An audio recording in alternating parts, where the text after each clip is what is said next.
Hi hello good morning. അപ്പോൾ എല്ലാവരും രാവിലെ തന്നെ പഠിക്കാൻ റെഡി ആയിട്ടിരിക്കുകയാണ്. അപ്പൊ ഈ രാവിലെ പഠിക്കുന്നതിന്റെ ബെനിഫിറ്റ് എന്താണെന്ന് അറിയാമോ? നമ്മുടെ മെമ്മറി പവറും നമ്മുടെ പ്രൊഡക്ടിവിറ്റി ഒക്കെ കൂടുന്ന ഒരു സമയമാണ് ലൈക്ക് ഈ ഒരു രാവിലെ എന്ന് പറയുന്നത്. അപ്പൊ ഈ രാവിലെ 5 മണിക്ക് പഠിക്കാൻ കാണിക്കുന്ന നിങ്ങളുടെ ഈ ഒരു ഡിറ്റർമിനേഷൻ ഉണ്ടല്ലോ, അതിനൊരു ബിഗ് സല്യൂട്ട്. അപ്പൊ നമുക്ക് ഒട്ടും താമസിയാണ്ട് നമ്മുടെ ക്ലാസ്സിലോട്ട് പോവാം. അപ്പൊ അതിനു മുന്നേ we can start with a quote. Success comes from Success comes from hard work, through perseverance and with the right mindset. അപ്പോൾ സക്സസ് എന്ന് പറയുന്നത് ഹാർഡ് വർക്കിലൂടെയും പെർസീവറൻസിലൂടെയും മാത്രമല്ല, ഒരു കറക്റ്റ് മൈൻഡ് സെറ്റ് ഉണ്ടെങ്കിലേ നമുക്ക് എന്ത് കിട്ടുള്ളൂ? സക്സസ് കിട്ടുള്ളൂ. അപ്പോൾ ഈ ഒരു കാര്യം മനസ്സിൽ വെച്ചുകൊണ്ട് നമുക്ക് പഠിക്കാനായിട്ട് തുടങ്ങാം. പക്ഷെ അതിനു മുന്നേ എൻ്റെ ഈ ഒരു കോട്ടിൽ നിങ്ങൾ ശ്രദ്ധിച്ചാൽ അറിയാം, ഇവിടെ ഒരു 1, 2, 3 വാക്കുകൾ ഇറ്റാലിക്സിൽ എഴുതിയിട്ടുണ്ട്. അതായത് നമ്മുടെ സക്സസ് എന്ന് പറയുന്ന കാര്യവുമായി ഹാർഡ് വർക്കിനെയും പെർസീവറൻസിനെയും മാത്രമല്ല റൈറ്റ് മൈൻഡ് സെറ്റിനെയും ഒന്ന് റിലേറ്റ് ചെയ്യിപ്പിക്കുകയാണ്. ഏതൊക്കെ വാക്കുകൾ? ഫ്രം, ത്രൂ ആൻഡ് വിത്ത് എന്ന് പറയുന്ന വാക്കുകൾ. അപ്പോൾ ഈ വാക്കുകളെയാണ് നമ്മൾ പ്രിപ്പോസിഷൻസ് എന്ന് പറയുന്നത്. So we are gonna study about prepositions. Okay, അപ്പോ ഒരു സെന്റൻസിലെ സബ്ജക്റ്റുമായി മറ്റൊരു വാക്കിനുള്ള റിലേഷൻഷിപ്പിനെ അല്ലെങ്കിൽ എന്താണ് അത് തമ്മിലുള്ള ഒരു റിലേഷൻ എന്ന് കാണിക്കുന്ന കുഞ്ഞു വാക്കുകളെയാണ് നമ്മൾ പ്രിപ്പോസിഷൻസ് എന്ന് പറയുന്നത്. അപ്പൊ ഇവിടെ നോക്കിക്കോ, എൻ്റെ കയ്യില് 4 സെന്റൻസസ് ഉണ്ട്. അതും same subject, same verb and object. അപ്പൊ നമ്മുടെ ഹി ആണ് സബ്ജക്ട്, സ്പോക്ക് ആണ് വേർബ് ആൻഡ് മീ ആണ് ഒബ്ജക്റ്റ് എന്ന് പറയുന്നത്. അതിന്റെ കൂടെ എന്തൊക്കെയുണ്ട്? ടു, ഫോർ, എബൌട്ട്, എഗെയിൻസ്റ്റ് എന്ന് പറയുന്ന പ്രിപ്പോസിഷൻസ് ഉണ്ട്. അപ്പൊ അതിൽ വരുന്ന അർത്ഥവ്യത്യാസങ്ങളെ കുറിച്ചാണ് നമ്മളിപ്പോ നോക്കുന്നത്. അപ്പൊ first one, he spoke to me. അവൻ എന്നോട് സംസാരിച്ചു. ടു വന്നപ്പോ അവൻ എന്നോട് സംസാരിച്ചു എന്നായി. അതേസമയം ഹി സ്പോക്ക് ഫോർ മീ. അവൻ എനിക്ക് വേണ്ടി സംസാരിച്ചു. ഫോർ വന്നപ്പോ എനിക്ക് വേണ്ടി സംസാരിച്ചു എന്നായി. അതേ സമയത്ത് about, he spoke about me. അവൻ എന്നെ കുറിച്ച് സംസാരിച്ചു. And last one, he spoke against me. അവൻ എനിക്ക് എതിരായി സംസാരിച്ചു എന്ന് വരെ ഓരോ പ്രിപ്പോസിഷൻ മാറുമ്പോഴും അതിന്റെ അർത്ഥങ്ങൾ മാറി മാറി വരികയാണ്. അപ്പൊ നമുക്ക് ഈ എക്സാമിന് വളരെയധികം ഇമ്പോർട്ടന്റ് ആയിട്ടുള്ള പ്രിപ്പോസിഷൻസ് ആണ് നമ്മൾ നോക്കാനായിട്ട് പോകുന്നത്. അപ്പോ പ്രിപ്പോസിഷൻസ് ഈ 7 കാര്യങ്ങളെ ബേസ് ചെയ്തിട്ടാണുള്ളത്. Position, destination, duration of time, instrumentality, direction, point of time and agency. അപ്പോൾ ഈ 7 കാര്യങ്ങളെ ബേസ് ചെയ്തായിരിക്കും നമ്മുടെ പ്രിപ്പോസിഷൻസ് ഉണ്ടായിരിക്കുക. ഏതൊരു സെന്റൻസിലും ഈ 7 കാര്യങ്ങളെ ബേസ് ചെയ്തായിരിക്കും എന്തുണ്ടായിരിക്കുക? പ്രിപ്പോസിഷൻസ് ഉണ്ടായിരിക്കുക. അപ്പോൾ ഈ 7 കാര്യങ്ങളാണ് പ്രിപ്പോസിഷൻ എന്ന് പറയുന്ന ഈ വാക്കുകൾ കൊണ്ട് നമുക്ക് മനസ്സിലാക്കി തരുന്നത്. പൊസിഷൻ എന്ന് പറയുമ്പോൾ ഒരു വസ്തു, ഇപ്പോ ഈ പെൻ എവിടെയാണ് ഇരിക്കുന്നത്? ടേബിളിന്റെ മുകളിലാണോ, ടേബിളിന്റെ സൈഡിലാണോ, ടേബിളിനകത്താണോ എന്നൊക്കെ കാണിച്ചു തരുന്ന position. And next one, direction. എങ്ങോട്ട് പോയി? നമ്മുടെ സബ്ജക്ട് നൗൺ ആകാം, പ്രോനൗൺ ആകാം, ഒരാളാകാം, ഒരു വ്യക്തിയാകാം, ഒരു സാധനമാകാം. അത് എങ്ങോട്ട് പോയി, അത് ഏത് ഡയറക്ഷനിലോട്ടാണ് നിൽക്കുന്നത്, അതൊക്കെയായി ഈ ഡയറക്ഷൻ കൊണ്ട് യൂസ് ചെയ്യുന്നത്. ഡെസ്റ്റിനേഷൻ ആൻഡ് ആ ഒരു ഒബ്ജക്റ്റ് അല്ലെങ്കിൽ ആ ഒരു സബ്ജക്റ്റ് എവിടെ ചെന്നെത്തി എന്ന് കാണിക്കുന്ന ഒരു പ്രിപ്പോസിഷൻ ആണ് ഡെസ്റ്റിനേഷൻ്റെത്.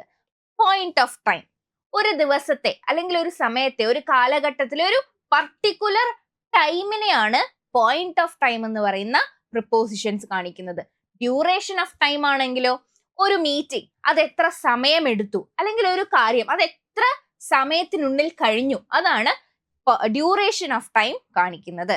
ആൻഡ് ഏജൻസി, ഏത് വസ്തുവിലൂടെയാണ് ഞാൻ അവിടെ എത്തിയത്, അല്ലെങ്കിൽ ഏത് വസ്തുവാണ് ഞാൻ ഉപയോഗിക്കുന്നത്, അങ്ങനെ ഒരു വസ്തുവിനെ ബന്ധപ്പെടുത്തിയായിരിക്കും ഏജൻസി പറയാ. ആൻഡ് ഇൻസ്ട്രുമെന്റാലിറ്റി എന്ന് പറയുന്നതും ഒരു ഒബ്ജക്റ്റിനെ ബേസ് ചെയ്തിരിക്കുന്ന ഒരു കാര്യം തന്നെയാണ് ഇൻസ്ട്രുമെന്റാലിറ്റി എന്നും പറയുന്നത്. സോ അതിന്റെ ഒരു എക്സാമ്പിൾസ് നോക്കുമ്പോൾ നമുക്ക് കുറച്ചുകൂടി മനസ്സിലാവും.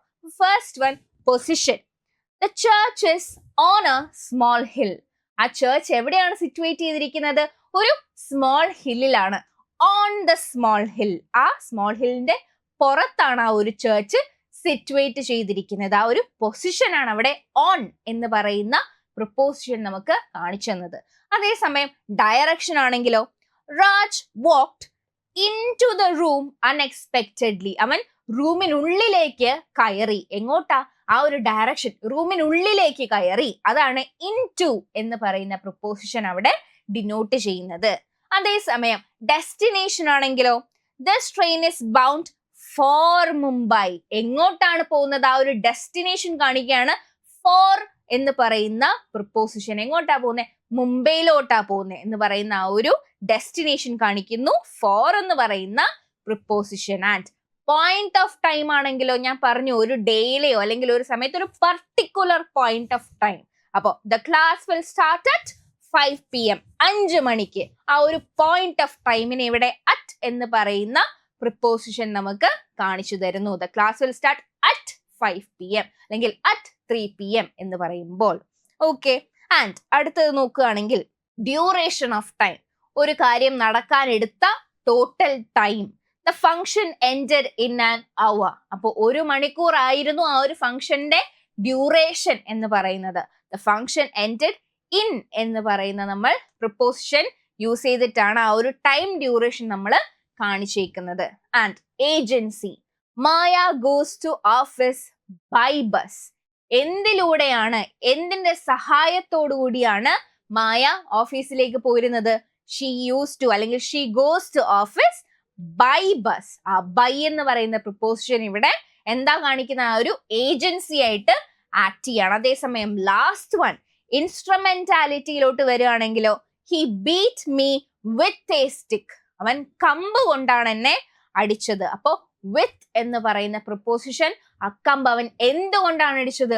വിത്ത് എ സ്റ്റിക്ക്. ആ വിത്ത് എന്ന് പറയുന്ന പ്രിപ്പോസിഷൻ അവിടെ ഇൻസ്ട്രുമെന്റാലിറ്റി അല്ലെങ്കിൽ ആ ഒരു ഇൻസ്ട്രുമെന്റിനെ പോയിന്റ് ഔട്ട് ചെയ്യാനായിട്ട് യൂസ് ചെയ്യുന്നു. ഓക്കെ ആണോ? അപ്പോ നമ്മുടെ സ്പെസിഫിക് എക്സാമിന് വേണ്ടിയിട്ട് പൊസിഷൻ, ഡയറക്ഷൻ, ടൈം, ഈ 3 കാര്യങ്ങളാണ് നമ്മൾ മെയിൻലി ഫോക്കസ് ചെയ്യാനായിട്ട് ഉള്ളത്. അപ്പൊ ഫസ്റ്റ് വൺ നമ്മുടെ എക്സ്പ്രഷൻ ഓഫ് ടൈം വരുമ്പോൾ നമ്മൾ അറ്റ്, ഓൺ, ഇൻ, ഈ 3 പേരാണ് വളരെ ഇമ്പോർട്ടന്റ്. ടൈമിന് അറ്റ്, ഓൺ, ഇൻ എന്ന് പറയുന്ന 3 എണ്ണം ഒരിക്കലും മറക്കരുത്. അറ്റ്, ഓൺ ആൻഡ് ഇൻ ആണ് ഏറ്റവും ഇമ്പോർട്ടന്റ്. ഞാൻ നേരത്തെ പറഞ്ഞു അറ്റ് എന്ന് പറയുമ്പോൾ ഒരു എക്സാക്ട് ടൈമിലാണ്. അറ്റ് 5 PM, അറ്റ് 3 PM എന്നൊക്കെ പറയുമ്പോൾ ഒരു എക്സാക്ട് ടൈം പീരീഡ് ആണ് ഈ അറ്റ് എന്ന് പറയുന്ന ഈ ഒരു പ്രിപ്പോസിഷൻ യൂസ് ചെയ്യുമ്പോൾ നമ്മൾ പറയുന്നത്. അതേപോലെ ഈ ഓൺ ആണെങ്കിലോ ഡേയ്സ് അല്ലെങ്കിൽ ഡേറ്റ് ആണ് പറയുന്നത്. On Monday, on Tuesday, on 15th of August, അങ്ങനെ ഡേറ്റും ഡേയ്സുമാണ് ഈ ഓൺ എന്ന് പറയുന്ന പ്രിപ്പോസിഷൻ നമുക്ക് ഡിനോട്ട് ചെയ്യുന്നത്. അതേസമയം ഇന്നാണെങ്കിലോ നമുക്ക് എന്തൊക്കെയുണ്ട്? മന്ത് ആൻഡ് ഇയർ ഉണ്ട്, ഒരു പീരീഡ് ഓഫ് ടൈം ഉണ്ട്, അതേപോലെ തന്നെ ഒരു ടാസ്ക് കംപ്ലീറ്റ് ചെയ്യാൻ എടുക്കുന്ന ഒരു ടോട്ടൽ ലെങ്ത് ഓഫ് ടൈമും എന്തിനകത്ത് വരുന്നുണ്ട്? ഈ ഇൻ എന്ന് പറയുന്ന പ്രിപ്പോസിഷനകത്ത് വരുന്നുണ്ട്. അപ്പോ മന്ത് ആണെങ്കിലോ ഇൻ ജാനുവരി, ഇൻ ജാനുവരി, അല്ലെങ്കിൽ ഇൻ 2025 അങ്ങനെ വരാം. അല്ല പീരീഡ് ഓഫ് ടൈം ആണെങ്കിലോ in the morning, in the evening, അങ്ങനെയൊക്കെ നമുക്ക് വരും. അതേ സമയത്ത് ടോട്ടൽ ലെങ്ത് ഓഫ് ടൈം അപ്പോ അങ്ങനെയാണ് വരുന്നതെങ്കിലോ ഇൻ 4 minutes അല്ലെങ്കിൽ ഇൻ 1 hour അങ്ങനെയൊക്കെ നമുക്ക് പറയാം. ഒന്നുകൂടെ പറയാം. അറ്റ് എന്ന് പറയുമ്പോൾ ഒരു പർട്ടിക്കുലർ പോയിന്റ് ഓഫ് ടൈമിൽ വരും. അറ്റ് 5 PM, അറ്റ് 12 o'clock, അങ്ങനെ ഒരു പർട്ടിക്കുലർ ടൈം പീരീഡ്. ഓൺ ആണെങ്കിലോ നമുക്ക് ഡേയ്സും ഡേറ്റ്സും.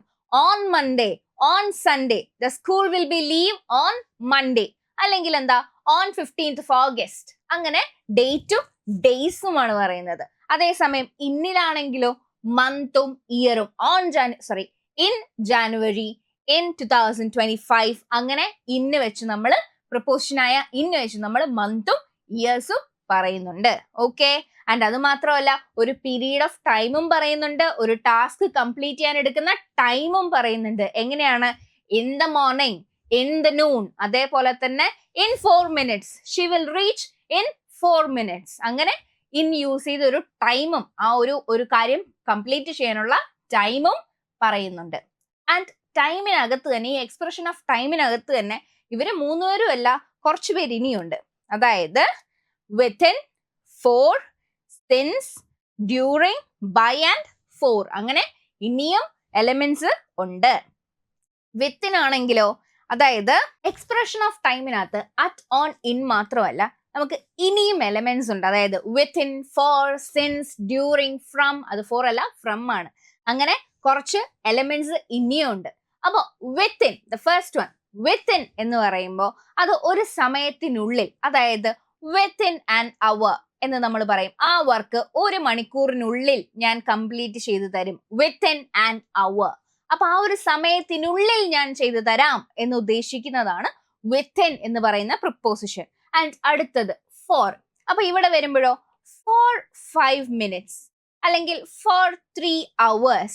ഫോർ എന്ന് പറയുമ്പോൾ ആ ഒരു ആക്ഷൻ കംപ്ലീറ്റ് ചെയ്യാൻ എടുക്കുന്ന duration for 5 minutes, for 5 hours അങ്ങനെ. അതേസമയം സിൻസ് നമ്മൾ ഒരുപാട് കേട്ടിട്ടുണ്ട്. സിൻസ് എന്ന് പറയുന്ന ഈ നെയിം പ്ലേറ്റിൽ അല്ലെങ്കിൽ നെയിം ബോർഡ്സിലൊക്കെ കണ്ടിട്ടുണ്ട്. സിൻസ് 1998 അങ്ങനെയൊക്കെ. അപ്പോ അതിനകത്ത് എന്താ ഉദ്ദേശിക്കുന്നത്? ആ ഒരു കാലഘട്ടം മുതലേ ഉള്ളതാണ്, അന്ന് തൊട്ട് ഇന്ന് വരെ. സിൻസ് 1998 അങ്ങനെയൊക്കെ വരുന്നതാണ്. ആ അന്ന് തൊട്ടേ ഉള്ളതിനെയാണ് ആ സിൻസ് എന്ന് പറയുന്ന പ്രിപ്പോസിഷൻ യൂസ് ചെയ്യുന്നത്. And next one, during. Through out A time period, ഒരു സമയം തൊട്ട് ഇന്ന സമയം വരെ, ആ ഒരു ടൈം മൊത്തം. For example, during morning. I was sleeping during the morning. അപ്പൊ ഞാൻ രാവിലെ മൊത്തം ഉറങ്ങിക്കൊണ്ടിരിക്കുകയായിരുന്നു. ആ ഒരു ടൈം മൊത്തത്തെയാണ് ആ ഡ്യൂറിങ് എന്ന ആ ഒരു പ്രിപ്പോസിഷൻ ഡിനോട്ട് ചെയ്യുന്നത്. And next one, by. എന്താണ് ബൈ? ഒരു ആക്ഷൻ കംപ്ലീറ്റ് ചെയ്യാൻ എടുക്കുന്ന ആ ഒരു എൻഡിങ് ടൈം. ബൈ 5 o'clock അല്ലെങ്കിൽ by 5 PM. The work was ended by 5 PM. ആ അവസാനിക്കുന്ന സമയത്തെയാണ് നമ്മൾ ബൈ എന്ന് പറയുന്ന പ്രിപ്പോസിഷൻ കൊണ്ട് ഡിനോട്ട് ചെയ്യുന്നത്. ആൻഡ് ലാസ്റ്റ് വൺ, അവസാനിക്കുന്നതാണ് ബൈ എങ്കിൽ തുടക്കമാണ് ഫ്രം എന്ന് പറയുന്നത്. The work started from 5 AM. അപ്പോ എന്താ, ഒരു വർക്ക് അത് തുടങ്ങിയ സമയത്തെ നമ്മൾ ഫ്രം എന്ന് പറയുന്ന പ്രിപ്പോസിഷൻ കൊണ്ട് ഡിനോട്ട് ചെയ്യുമ്പോൾ അത് അവസാനിക്കുന്ന എൻഡ് പോയിന്റിനെ നമ്മൾ ബൈ കൊണ്ട് ഡിനോട്ട് ചെയ്യുന്നു. ആൻഡ് ആ ഒരു ഫുൾ ആ ഒരു സമയത്തെ നമ്മൾ ഡ്യൂറിങ് എന്ന് പറയുന്നു. Working hours, during the working hours എന്ന് നമ്മൾ പറയുന്നു. ആൻഡ് ആ ഒരു വർക്ക് രാവിലെ തൊട്ടേ ചെയ്തു തുടങ്ങിയ സിൻസ് മോർണിംഗ്. അപ്പോൾ ആ ഒരു രാവിലെ തൊട്ട് ഇപ്പൊ വരെ ചെയ്തുകൊണ്ടിരിക്കുക, അപ്പോൾ നമ്മൾ സിൻസ് എന്ന് പറയുന്നു. ആൻഡ് അവസാനത്തെ ആ ഒരു സമയം അല്ലെങ്കിൽ ഒരു ആക്ഷൻ എടുക്കുന്ന ആ ഒരു ഡ്യൂറേഷൻ, ആ ഒരു ടൈം ഡ്യൂറേഷൻ നമ്മൾ ഫോർ ആ ഒരു പ്രൊപ്പോസിഷൻ യൂസ് ചെയ്ത് പറയുന്നുണ്ട്. ആൻഡ് വിത്തിൻ, ആ ഒരു ടൈം ബൗണ്ടിനകത്ത് നിൽക്കുന്നതിനെ നമ്മൾ വിത്തിൻ എന്ന് പറയുന്നു. അപ്പോ ടൈമിനകത്ത് അറ്റ്, ഓൺ, ഇൻ മാത്രമല്ല ഇതുപോലുള്ള പ്രിപ്പോസിഷൻ ഉണ്ട്. അപ്പൊ ഞാൻ പറഞ്ഞു ടൈം മാത്രമല്ല, നമുക്ക് പൊസിഷനും ഉണ്ട്, ഡയറക്ഷനും ഉണ്ട്. അപ്പോ ഈ ഒരു ടൈമിനെ ബേസ് ചെയ്തിട്ട് നമുക്കൊരു ക്വസ്റ്റ്യൻ നോക്കാം. Meet me dash the end of the class. Okay, meet me dash the end of the class. അവിടെ ഇൻ ആണോ, അറ്റ് ആണോ, ഓൺ ആണോ, ഡ്യൂറിങ് ആണോ വരുന്നത്? ഇൻ ആണെങ്കിൽ in the end of the class എന്ന് നമ്മൾ പറയോ? ഇല്ല. During the end of the class എന്ന് പറയും. ഡ്യൂറിങ് എന്ന് പറയുമ്പോൾ ആ ഒരു ടൈം പീരീഡ്, ആ ഒരു ഫുൾ ടൈം പീരീഡ് നമ്മൾ പറയുന്നുണ്ട്. On the end of the class, it is very wrong. അപ്പൊ ആൻസർ എന്ന് പറയുന്നത് എന്തായിരിക്കും? At the end of the class. അപ്പൊ എന്നെ എപ്പോ മീറ്റ് ചെയ്യുക? അറ്റ്, ആ ഒരു പർട്ടിക്കുലർ ടൈം ആണ് പറയുന്നത്. At the end of the class. Okay, so the answer will be at. അപ്പൊ നമ്മൾ ടൈമിനെ കുറിച്ചൊക്കെ സംസാരിച്ചു. നെക്സ്റ്റ് വരുന്നത് പ്ലേസ് ആണ്. Expression of place. ഇവിടെ നമ്മൾ നേരത്തെ കണ്ട ആരൊക്കെയുണ്ട്? അറ്റ് ഉണ്ട്, ഇൻ ഉണ്ട്, ഓൺ ഉണ്ട്. ഈ 3 പേരും ഇവിടെയും പ്രസന്റ് ആണ്. അപ്പൊ ഇവിടെ അറ്റ് എന്ന് പറയുമ്പോൾ ഒരു പർട്ടിക്കുലർ പ്ലേസ് അല്ലെങ്കിൽ ലൊക്കേഷൻ, അവിടെ ഒരു പർട്ടിക്കുലർ ടൈം ആയിരുന്നു. ഇവിടെ ഒരു പർട്ടിക്കുലർ പ്ലേസ് ഓർ ലൊക്കേഷൻ വരുന്നുണ്ട്. അല്ലെങ്കിൽ ഒരാളുടെ വീടോ ഒരു റെസിഡൻസോ. For example, at my uncle's house. At my uncle's house ഒരു പർട്ടിക്കുലർ വീട് അല്ലെങ്കിൽ ഒരു റെസിഡൻസ് പറയാണ്. ഓക്കെ, ആ ഒരു പർട്ടിക്കുലാരിറ്റി കാണിക്കാൻ നമ്മൾ അറ്റ് എന്ന് പറയുന്ന പ്രിപ്പോസിഷൻ യൂസ് ചെയ്യുന്നു. ആൻഡ് ഇൻ ആണെങ്കിലോ ഒരു സ്പെസിഫിക് നെയിം ഒന്നുമില്ല, പക്ഷെ ഒരു കൺട്രി അല്ലെങ്കിൽ ഒരു ലാർജ് പ്ലേസസിനെ കാണിക്കാൻ. In India, in Africa, in America എന്നൊക്കെ പറയാനായിട്ട് നമ്മൾ ഇൻ എന്ന് പറയുന്ന എന്ത് യൂസ് ചെയ്യും? പ്രിപ്പോസിഷൻ യൂസ് ചെയ്യും. അതേ സമയത്ത് ഓൺ എന്ന് പറയുന്നതാണെങ്കിലോ ഒരു വലിയൊരു പ്ലേസ് ആയിരിക്കാം, ബിൽഡിംഗ് അല്ല. അതായത് ഫോർ ഓൺ ഫാം, അല്ലെങ്കിൽ ഓൺ ഫീൽഡ്, ഓൺ ചർച്ച്, അങ്ങനെയുള്ള എന്താ പറയാ ഒരു വലിയൊരു കളക്റ്റീവ് പ്ലേസിനെ നമുക്ക് ഡിനോട്ട് ചെയ്യാൻ ഓൺ നമുക്ക് യൂസ് ചെയ്യാം. ഓക്കെ ആണോ? At, in and on. At ആണെങ്കിലോ ഒരു പർട്ടിക്കുലർ, എപ്പോഴും ഓർക്കുക, ഒരു പർട്ടിക്കുലർ ടൈം അല്ലെങ്കിൽ ഒരു പർട്ടിക്കുലർ ലൊക്കേഷൻ ആണ് പറയുന്നതെങ്കിൽ നമ്മൾ അറ്റ് യൂസ് ചെയ്യും. അതേ സമയത്ത് ഇവിടെ പ്ലേസിൽ ഇന്നാണെങ്കിലോ ഒരു വലിയ കൺട്രി അല്ലെങ്കിൽ ഒരു വലിയ ഒരു ലാർജ് ഏരിയ ഡിനോട്ട് ചെയ്യാനായിട്ട് നമ്മൾ ഇൻ യൂസ് ചെയ്യും. ഇൻ ഇന്ത്യ എന്ന് പറയുന്ന ആ ഒരു പ്രിപ്പോസിഷൻ. ഓൺ ആണെങ്കിലോ ഒരു വർക്ക് ചെയ്യുന്ന പ്ലേസ്, പക്ഷെ അത് ബിൽഡിങ്ങോ അങ്ങനെയൊന്നും അല്ല. അപ്പൊ എന്താ? ഒരു ഫാം, ഓൺ ഫാം, അങ്ങനെയൊക്കെ നമുക്ക് പറയാനായിട്ട് പറ്റും. ഓക്കെ, അപ്പൊ ഇതിനെ ബേസ് ചെയ്ത്, എക്സ്പ്രഷൻ ഓഫ് പ്ലേസിനെ ബേസ് ചെയ്ത് നമുക്കൊരു ക്വസ്റ്റ്യൻ നോക്കാം. Nandu's house is dash Vidyanagar. Vidyanagar എന്ന് പറയുന്ന ഒരു പ്ലേസ് പറഞ്ഞിട്ടുണ്ട്, ഒരു പർട്ടിക്കുലർ പ്ലേസ് ആണുള്ളത്. അപ്പോ ഒരു പർട്ടിക്കുലർ പ്ലേസ് പറയുമ്പോൾ നമുക്കറിയാം ഏതാ യൂസ് ചെയ്യേണ്ടത്? അറ്റ് എന്ന് പറയുന്ന പ്രിപ്പോസിഷൻ ആണ് നമ്മൾ യൂസ് ചെയ്യേണ്ടത്. So the answer will be at. Okay, അപ്പൊ ആൻസർ എന്ന് പറയുന്നത് എന്താണ്? അറ്റ് ആണ്. സോ നമ്മുടെ next one or the last one, the expression of direction. ഒരു സബ്ജക്ട് ഏത് ഡയറക്ഷനിലോട്ടാണ് പോയേക്കുന്നത് എന്ന് ഡിനോട്ട് ചെയ്യാൻ വേണ്ടി ഒരു 4 എണ്ണം എന്റെ കയ്യിലുണ്ട്. ഏതൊക്കെയാ? ടു ഉണ്ട്, ഇൻ ടു, ഓൺ. ഓക്കെ, അപ്പൊ അതിന്റെ എക്സാമ്പിളും കൂടെ പറയുമ്പോൾ നമുക്ക് മനസ്സിലാവും. ടു ആണെങ്കിൽ ഒരു സ്പെസിഫിക് ഡയറക്ഷനിലോട്ടാണ് പോയേക്കുന്നത്. അതായത് ടു ദ സ്റ്റോർ, എങ്ങോട്ട് പോയി? ആ സ്റ്റോറിലോട്ട് പോയി. ഒരു സ്പെസിഫിക് ഡയറക്ഷനിലോട്ടാണ് കാണിക്കുന്നത്. ഏത്?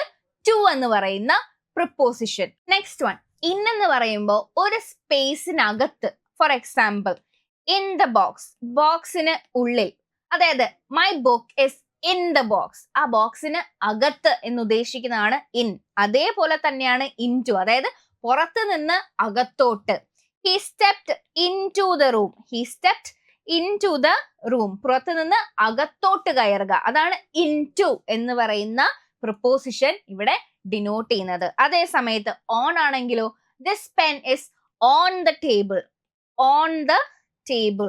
ആ ഒരു എന്താ, പേന ഇരിക്കുന്ന ആ ഒരു ഡയറക്ഷൻ, അത് എവിടെയാ ഇരിക്കുന്നത് എന്നുള്ളതാണ് ഓൺ എന്ന് പറയുന്ന ആ ഒരു ഇത് കാണിക്കുന്നത്. On the surface of something. ഞാൻ ആദ്യം കാണിച്ച ഒരു എക്സാമ്പിൾ ഉണ്ടായിരുന്നു, on the small hill, the church is on the small hill, ആ ഒരു ഡയറക്ഷൻ. ഓക്കെ, അപ്പോ ടു, ഇൻ ടു, ഓൺ.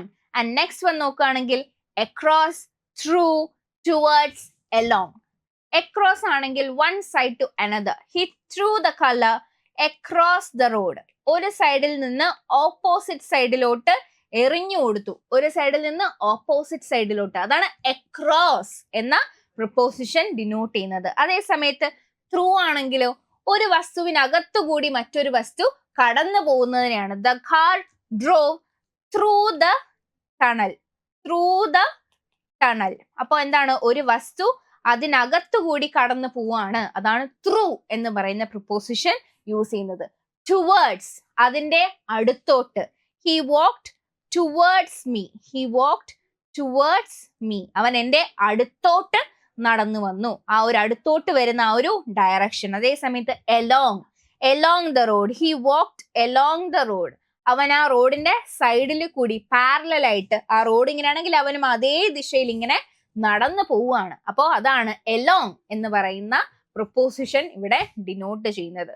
ഒന്നുകൂടെ നോക്കിക്കോ, ടു എന്ന് പറയുമ്പോൾ ഒരു സ്പെസിഫിക് സ്ഥലത്തോട്ട് പോകുന്നതിനെ ടു നമ്മൾ പറയും. ഇന്നാണെങ്കിലോ ഒരു സ്പേസിനുള്ളിൽ ഇരിക്കുകയാണ് നമ്മുടെ സബ്ജക്ട്.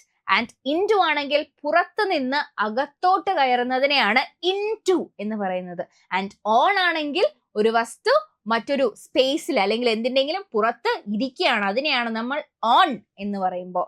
അതേ സമയത്ത് എക്രോസ് ആണെങ്കിലോ ഓപ്പോസിറ്റ് സൈഡിലോട്ട് പോവുക. ഹി ക്രോസ് ദ റോഡ്, അതാണ് എക്രോസ്. അപ്പൊ അതാ ആ ഒരു ഓപ്പോസിറ്റ് സൈഡിലോട്ട് പോകുന്നതിനെ എക്രോസ് എന്ന് പറയുന്നു. ത്രൂ ആണെങ്കിലോ ഒന്നിനുള്ളിലൂടെ അടുത്ത സൈഡിലോട്ട് പോവുക. The car drove through the tunnel, ആ ടണലിനുള്ളിൽ കൂടി ഈ സൈഡിൽ നിന്ന് ആ സൈഡിലോട്ട് പോവുക. ആൻഡ് നെക്സ്റ്റ് വൺ ടുവേർഡ്സ്, അവൻ അടുത്തോട്ട് വരാം, എന്റെ അടുത്തോട്ട്, ഒരു വസ്തുവിന്റെ അടുത്തോട്ട് നീങ്ങുന്നതിനെയാണ് ടുവേർഡ്സ് എന്ന് പറയുന്നത്. ആൻഡ് അതേസമയം എലോങ് ആണെങ്കിലോ ഒരു വസ്തുവിന്റെ ചേർന്ന് അല്ലെങ്കിൽ ബിസൈഡ് അതിന്റെ തൊട്ടടുത്ത് അതേ പാരലൽ സൈഡിൽ കൂടി പോകുന്നതിനെയാണ് നമ്മൾ എലോങ് എന്ന് പറയുന്നത്. അപ്പൊ നമുക്ക് ഇതിന്റെ ഒരു ക്വസ്റ്റ്യൻ നോക്കാം. The car drove dash the tunnel. ഞാനിവിടെ എക്സാമ്പിൾ പറഞ്ഞപ്പോ ഈ സെയിം കാര്യമാണ് പറഞ്ഞത്. The car drove dash the tunnel. ടണലിനകത്തൂടി ഒരു സൈഡിൽ കൂടി കയറി അടുത്ത സൈഡിൽ കൂടി ഇറങ്ങി. അപ്പോ ഇന്നാണോ ഓൺ ആണോ ത്രൂ ആണോ ഇൻടു ആണോ വരുന്നത്? പുറത്തുനിന്ന് അകത്തോട്ട് കയറുക, അതാണ് നമ്മുടെ ഇൻടു എന്ന് പറയുന്നത്. അപ്പോ ഇന്നെന്ന് പറയുന്നത് എന്താ? ഒരു വസ്തുവിനുള്ളിൽ. ഓൺ എന്ന് പറയുമ്പോൾ ഒരു വസ്തുവിന് പുറത്ത്. അപ്പോ ത്രൂ ആണ് ഒരു വസ്തുവിനകത്ത് കൂടി കയറി അതിന്റെ അടുത്ത സൈഡിൽ കൂടെ വെളിയിൽ ഇറങ്ങുകയാണ്. അപ്പോ ത്രൂ എന്ന് പറയുന്ന പ്രിപ്പോസിഷനാ ഇവിടെ യൂസ് ചെയ്യുക. അപ്പോ എന്റെ കയ്യിൽ ഞാൻ ഇത്രയും നേരം പഠിപ്പിച്ച ഈ preposition of time, position and direction, അതിനെ ബേസ് ചെയ്ത് നിങ്ങൾക്ക് ആൻസർ ചെയ്യാൻ വേണ്ടിയിട്ട് ഹാവ് 3 ക്വസ്റ്റ്യൻസ്. ഓക്കെ, അപ്പൊ അതൊന്ന് നോക്കുക. എനിക്ക് കമന്റിൽ ഇതിന്റെ ആൻസേഴ്സ് നിങ്ങൾ എന്തായാലും ഷെയർ ചെയ്തേക്കണം. നോക്കിക്കോ. She is good dash mathematics. അപ്പൊ ഒരു പെർട്ടിക്കുലർ സബ്ജക്ട് പറയുന്നുണ്ട്. അപ്പൊ ഓർക്കുക ഏതാ യൂസ് ചെയ്യേണ്ടത്, ഏത് പ്രിപ്പോസിഷനാ യൂസ് ചെയ്യേണ്ടതെന്ന് നിങ്ങൾ നോക്കുക. She is good dash mathematics. In, for, to, at ഏതാ വരുന്നത് എന്ന് നിങ്ങൾ നോക്കുക. നെക്സ്റ്റ് വൺ നോക്കുകയാണെങ്കിൽ Taj Mahal is located dash India. Country പറയുന്നുണ്ട്, ഒരു വലിയൊരു കൺട്രി. പൊസിഷൻ ആണ്, കൺട്രി പറയുന്നുണ്ട്. അപ്പൊ on, for, in, near. Taj Mahal ഇന്ത്യയിൽ എവിടെയല്ലേ അതാ ചോദിക്കുന്നത്. And third one, we walked dash the street. നമ്മൾ സ്ട്രീറ്റിന്റെ ഏത് ദിശയിൽ ഏത് ഡയറക്ഷനിലാണ് നടന്നതെന്ന് ചോദിക്കുക. Along, for, near, through. അപ്പോ ഏത് പ്രിപ്പോസിഷൻ ആണ് ഇവിടെ കറക്റ്റ് ആയിട്ട് വരുന്നതെന്ന് നോക്കിയിട്ട് നിങ്ങൾ do comment the correct answer. Okay, അപ്പോ ഈ 3 ചോദ്യങ്ങൾക്കും കറക്റ്റ് ആയിട്ട് ഉത്തരം എനിക്ക് കമന്റിൽ തരിക. ആൻഡ് ഇതുപോലെ തന്നെ രാവിലെ എണീറ്റിരുന്ന് പ്രാക്ടീസ് ചെയ്യുക. നിങ്ങൾ നിങ്ങളുടെ സബ്ജക്ട്സ്, ഓരോ സബ്ജക്ട്സ് ഇരുന്ന് പഠിക്കുക. ഇപ്പൊ ഈ രാവിലെ എണീറ്റ് പഠിക്കുന്നത് ഇസ് വെരി വെരി ഇമ്പോർട്ടൻറ്റ്. നിങ്ങൾക്ക് ആ ഒരു ഫ്രഷ് മൈൻഡിൽ ഈ ഫ്രഷ് കാര്യങ്ങൾ കേൾക്കുമ്പോഴത്തേനും നിങ്ങളുടെ മൈൻഡിൽ അത് സ്റ്റോർ ചെയ്യും, നിങ്ങളുടെ മെമ്മറി പവർ കൂടുകയും ചെയ്യും. അത് മാത്രമല്ല, പിന്നെ ആ ഒരു ദിവസം മൊത്തം നിങ്ങൾക്ക് പ്രൊഡക്റ്റീവ് ആയിട്ട് ഇരിക്കാനായിട്ട് പറ്റും. സോ ഇതുപോലെ തന്നെ ഈ രാവിലെ എണീറ്റിരുന്ന് പഠിക്കുന്നത് അങ്ങനെ കണ്ടിന്യൂ ചെയ്യുക. Okay, so all the best.